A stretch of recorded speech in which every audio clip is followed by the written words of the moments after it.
Welcome to Mystican Identity, the podcast that invites you to discover unity in every tradition.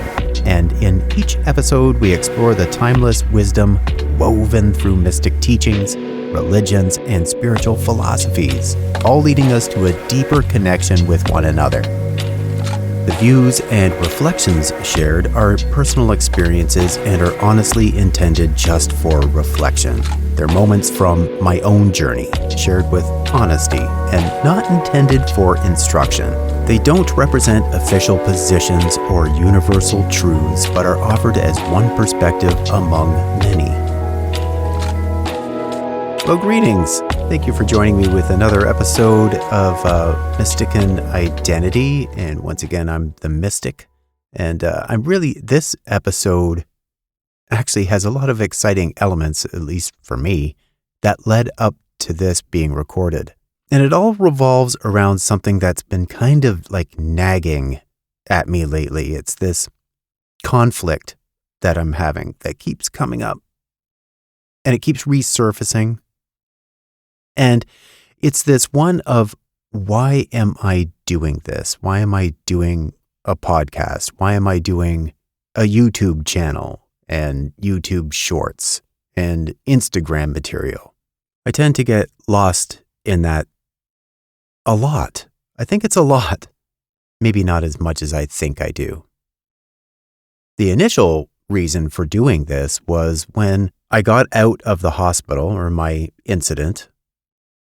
The staff there influenced me so much with their compassion and with their capacity to help people that I wanted to help people back with my journey. And I'd gone through a number of things that I considered. I was thinking of maybe volunteering somewhere or volunteering at the hospital that I spent time with. And ultimately, there was this thing that just kept resonating in my mind, almost like a gong, kind of sustaining. And it was to do a podcast or social media in some way and just share my experiences. Where the conflict has been coming in is that lately I've got caught up in the whole numbers game. And that is that I find myself constantly, as soon as I need my cell phone, I'm checking the YouTube Studio app to see if I've got any new subscribers or if I've got a like on my new post, or maybe there's a comment. And I'm kind of caught up in this game. And that's where it all kind of kicks in, because as soon as I check it and I look at the numbers and, well, it hasn't climbed in a little bit. And I look at that and that voice comes back and says, but, this isn't what it's really about. Then that ever clever voice comes back and says, that's just a cop-out. You're just coming up with a cop-out for numbers. And here we start this whole battle all over again. Ultimately, the question is, well, why did I start doing this in the first place? Truth is, if that I did start this in the first place just to help people, hopefully, that's the intent, with my experiences, then that should be enough. Let's say I'm able to help 10 people. Well, I'm good. And, so it really does come back to that. But that's where this whole game is playing out. Now, this is something where the divine and that still small voice has been nurturing through this process with, remember, that's not what this is all about. Go back to the beginning. But that's when this week, the divine's influence turned from that nurturing into a little bit more of like a silent scream, so to speak. And it really resonated today when I woke up and I wanted to check my numbers again.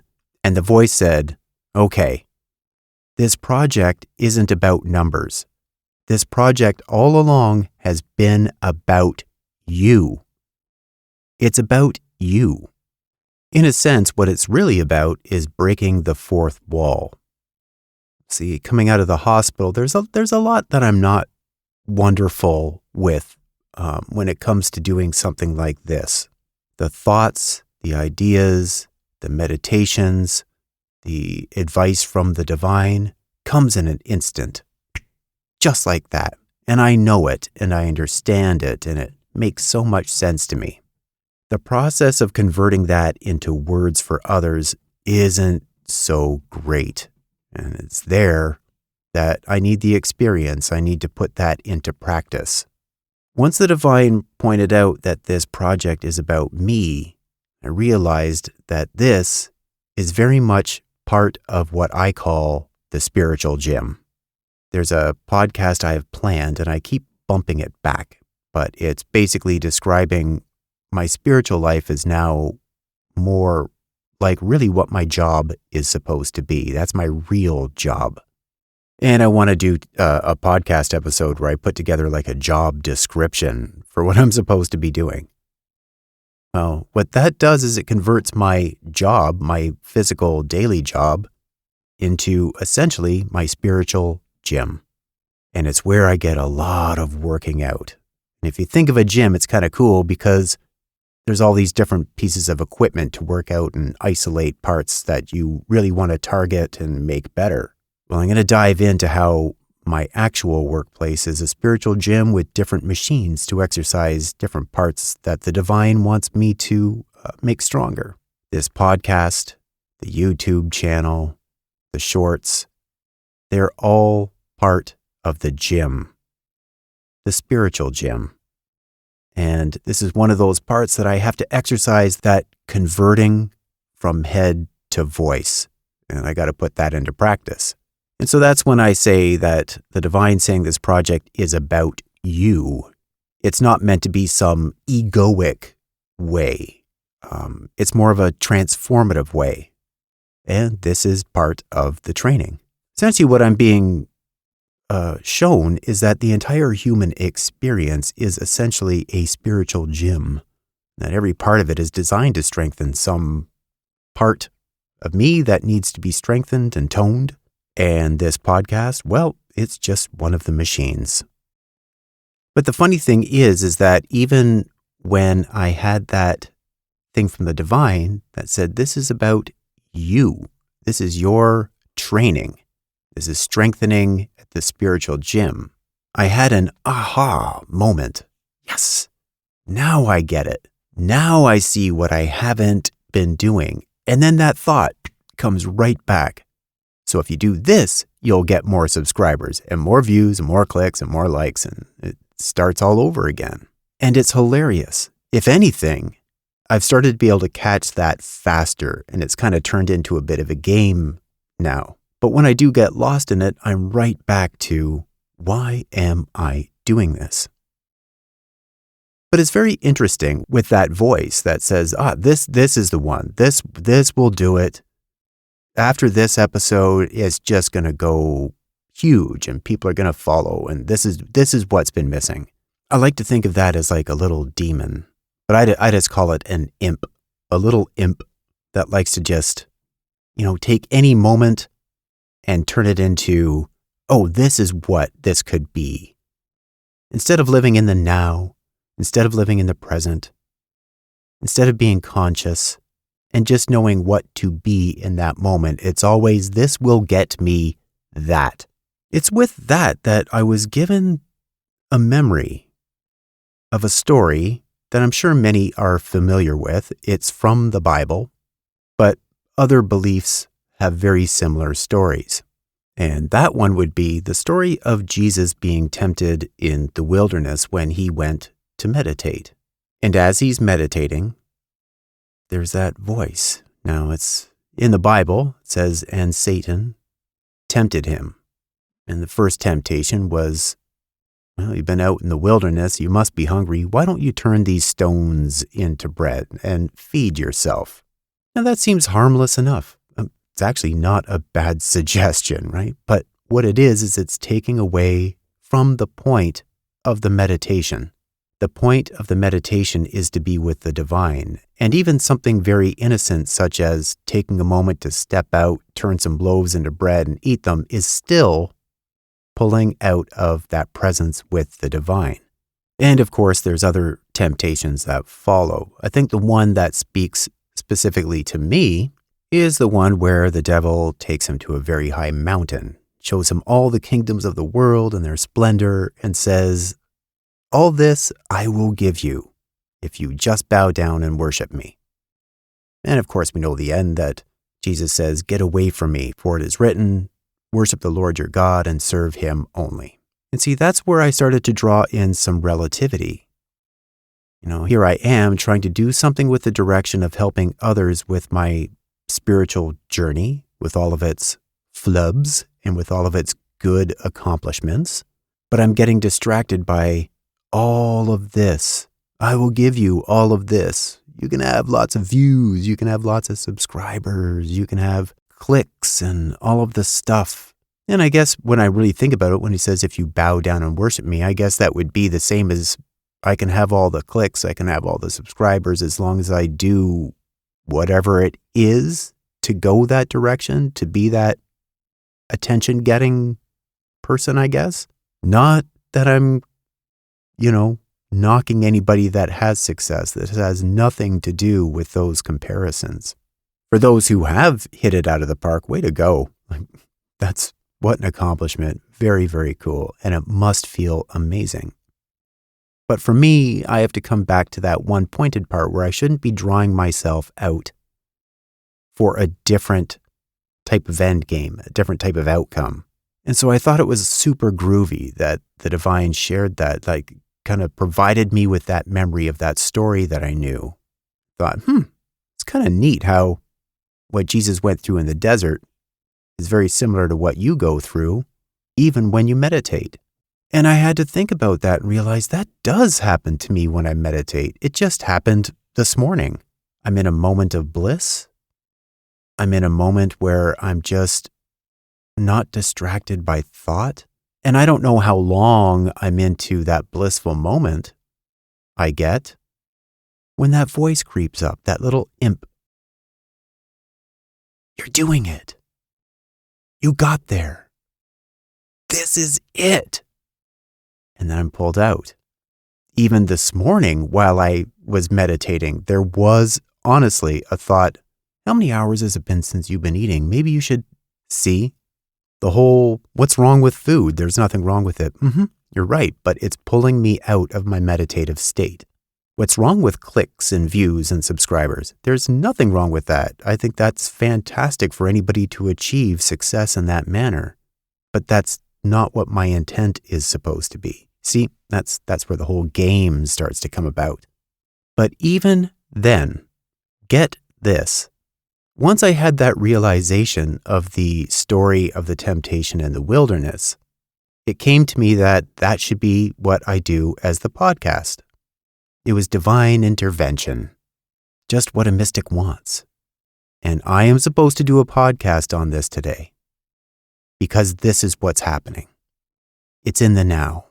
And that's the other part that I'm finding, is that really the meditative process is teaching me how to be present, conscious, here and now.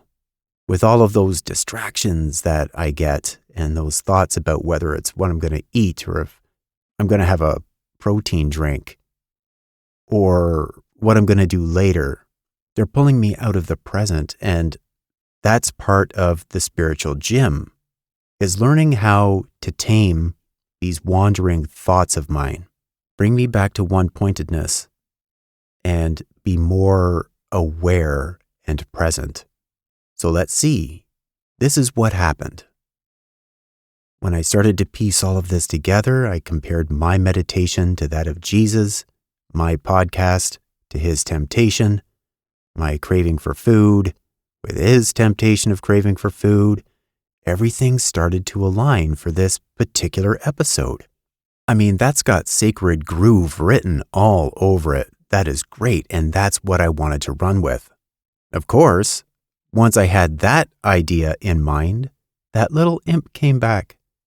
And this, because you're doing it with this spiritual groove, this will be the one that gets subscribers and you'll get clicks and da-da-da-da-da-da-da. And it starts taking this snowballing effect and getting away from me. There it is again, and I'm back in the battle again. Why are you doing this? It's a spiritual workout. And I'm guessing that spiritual workout is also part of learning how to catch it. Along with that came yet another thought of distraction. See how quickly it works? It adjusts.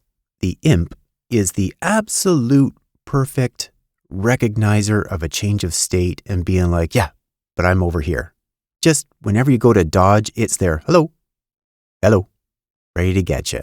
It almost feels like one of those scenarios. I know I've been caught in this, and I know a few other people might be able to relate to this, but it always seems to happen at like a mall or a restaurant.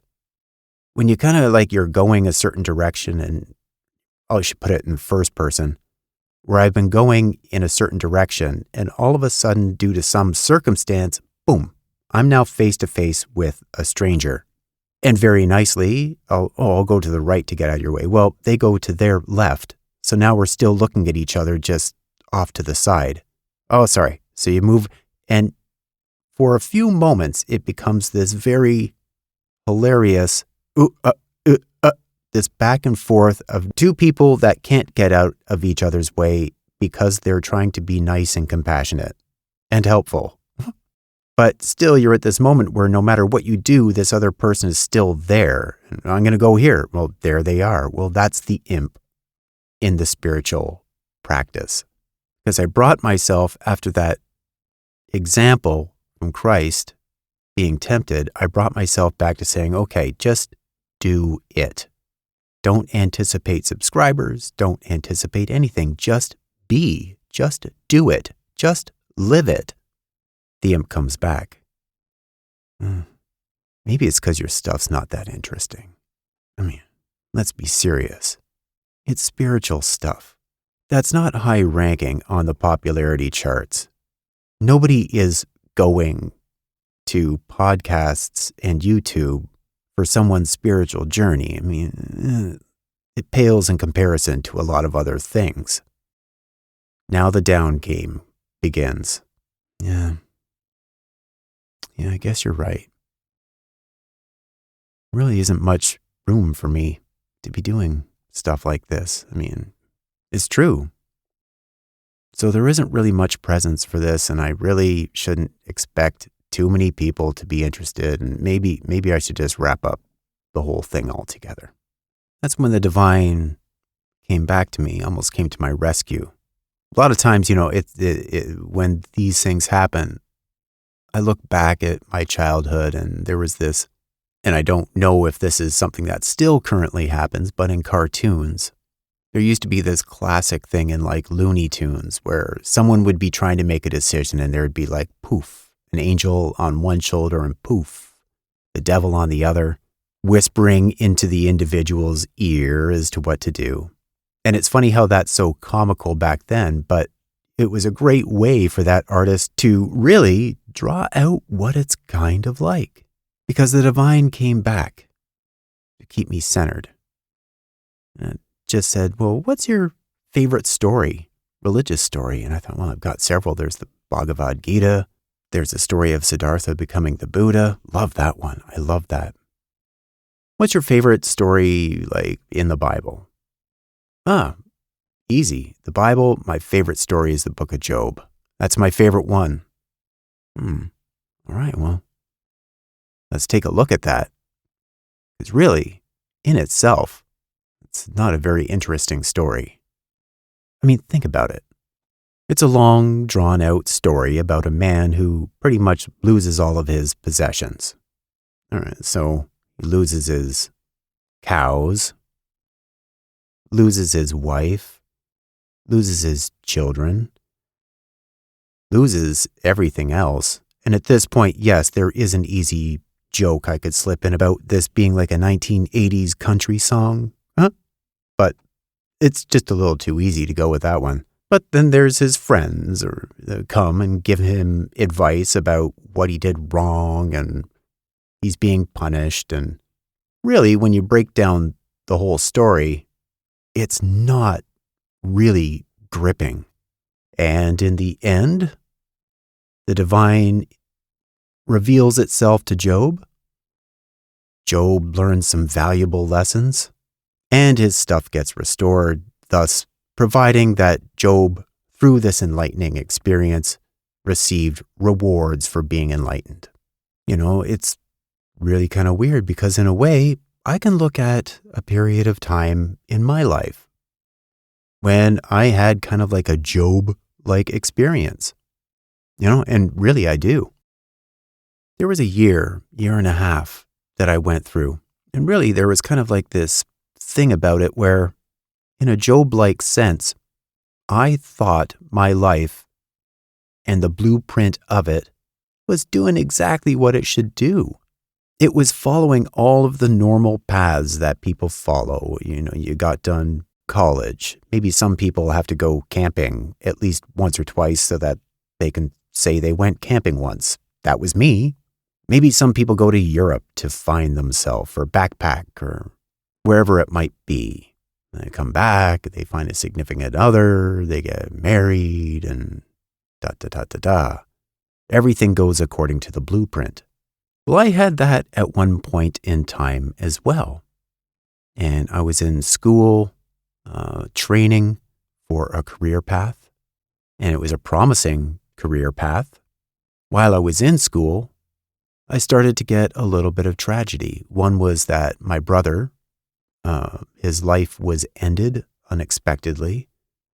And that was a huge shift in my world, in my universe. Really, really hard to deal with. Took me years to find some kind of balance with that. But a month after his passing, my grandfather died. So now there's that extra weight. It just kind of sits, and it's a readjustment to looking at the human experience. At that point in time, just with those two things, my vehicle was stolen as well.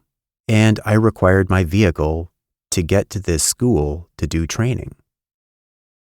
So now all of a sudden I had those two things plus this freedom to get back and forth to my destination, which was removed. Fortunately, I was able to rely on one of my fellow students to carpool back and forth, but still that freedom was taken away, and now I was also looking for a way to get a new vehicle and dealing with insurance. Because of all of these elements, my mind wasn't focused. I was very, very upset, depressed, and my training didn't work out. I started missing training. I started failing tests, and I failed that part of my training.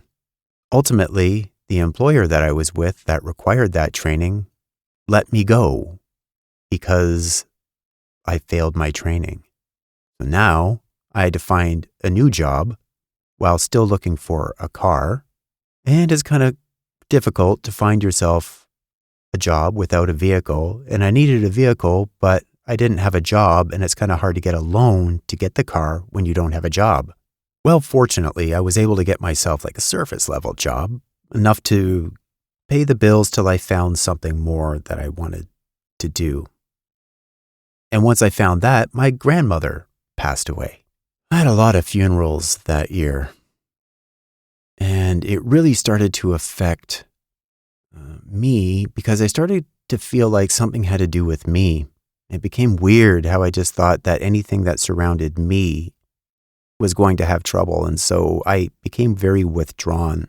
Didn't really want to get involved with meeting new people or going to places or hanging out with people because I really thought in some way I was cursed. And I know that sounds really weird, but I did. Shortly after that, one of my uncles passed away unexpectedly as well. And with all that, there was so much conflict and trouble, and I was off in my own little universe of whatever I was going through. I really zoned out. Well, it eventually led to my marriage failing, so that fell apart too. Now, there were bright moments through all of that, and there were people to assist me and help me with wonderful, compassionate hearts, but there was so much on the other side of the ratio that it really felt like everything was falling apart, very much like Job. To top it all off, while I was trying to get a little bit better, then my dog passed away too, and that just ripped me apart. When I started to realize this, I realized, my goodness, wow, I guess I do kind of have like a Job-like scenario in my life too. So that's when the divine stepped in and brought me back about the story of Job. Because I realized, in a way, that's me. It's not an action-packed story, but it's a real one. It's a relevant one.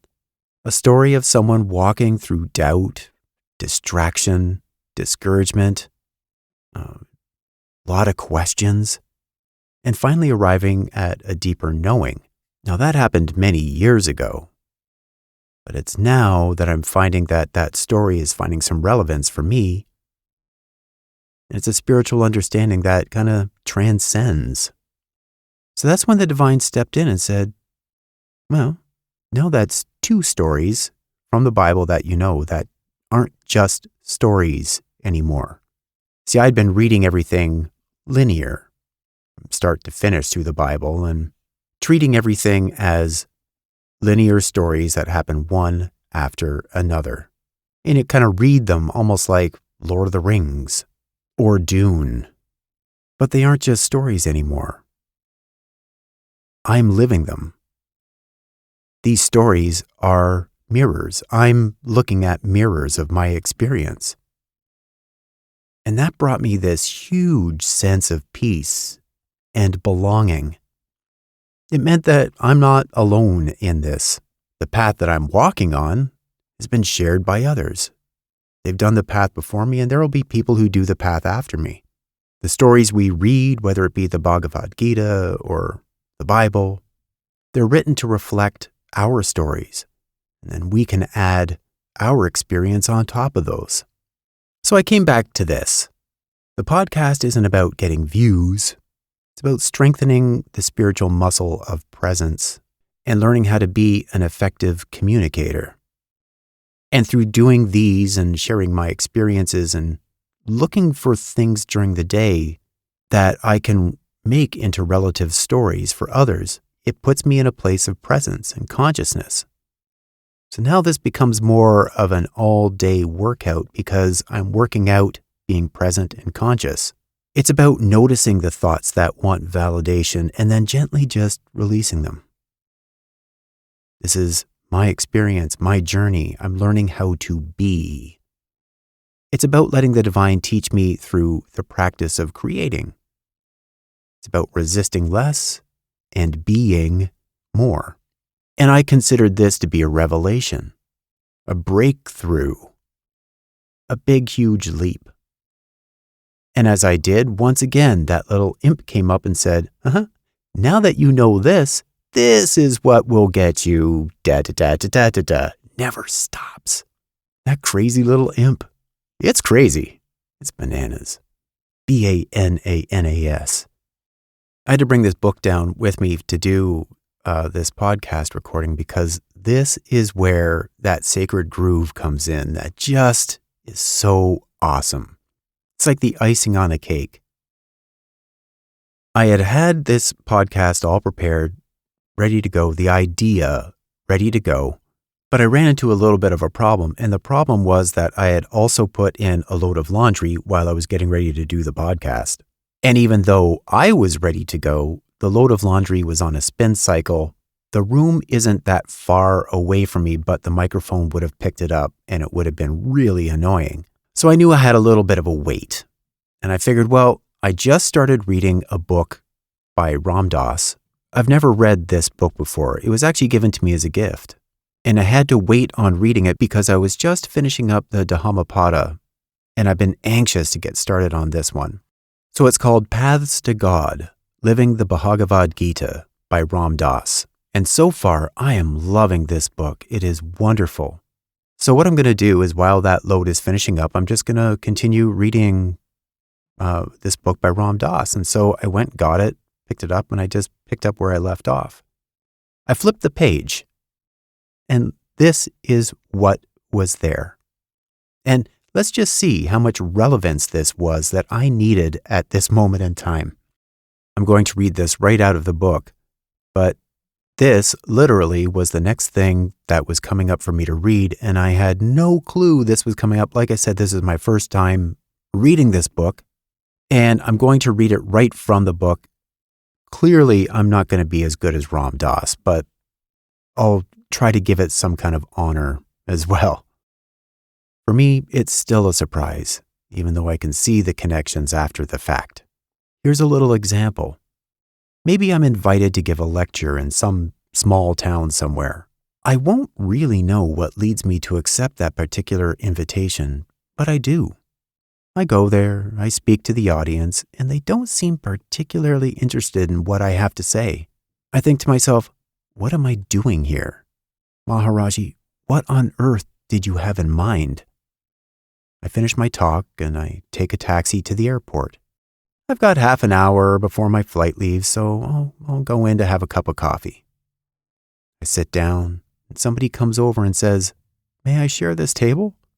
"Certainly, sit down." Then we look into each other's eyes and there it is. There's the connection that holds the whole meaning of the trip. In that moment, I know, oh, far out. So that's what I'm doing in this town.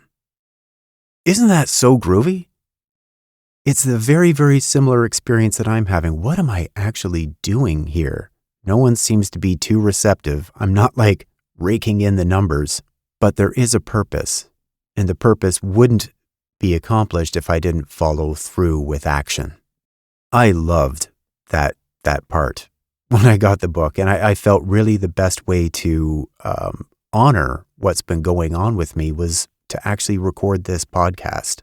It sincerely feels to me like there's a reason why these things are all coming together at one point, and it's in relation to this podcast. So in conclusion, and I'm going to try and wrap this up the best that I can, is that maybe the real meaning of all this isn't about the numbers for the podcast or the posts or the metrics or whatever it might be. The analytics, the algorithm seems to be such the catchword nowadays. So maybe it's not any of that stuff. It's just waiting for a single moment of connection. Perhaps one listener, one heart, one silent far out. I'd love that. I would love for somebody to listen to my stuff and say, far out. Ha! That's got to be one of the grooviest things ever. So walk with me. Let's keep training together in this spiritual gym. Let's strengthen our presence, not our profiles. Let's remind each other that we don't need to be profound. We just need to be present. So thank you for joining me on this exploration of Mystican Identity, where we uncover the unity within every tradition. And I hope today's journey inspired a sense of connection with the shared tapestry of spiritual wisdom. And as we reflect on these insights, please remember what unites us at our core. And if today's episode resonated with you, be sure to subscribe and share it with others on a similar path. So join me next time as we continue to uncover the wisdom that binds us all. I wish you and your loved ones all the best. Have yourselves a wonderful experience. Bye-bye.